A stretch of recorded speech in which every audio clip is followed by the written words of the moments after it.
ഒരു തൈ നടാം നമുക്കമ്മയ്ക്കു വേണ്ടി, ഒരു തൈ നടാം കൊച്ചു മക്കൾക്കു വേണ്ടി, ഒരു തൈ നടാം 100 കിളികൾക്കു വേണ്ടി, ഒരു തൈ നടാം നല്ല നാളേക്കു വേണ്ടി.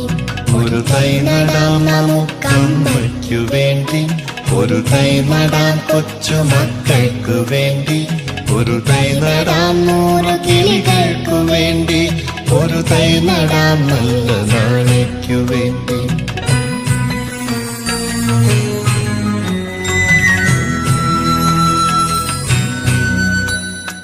ഇത് പ്രാണവായുവിനായി നടുന്നു, ഇത് മഴയ്ക്കായി തൊഴുതു നടുന്നു,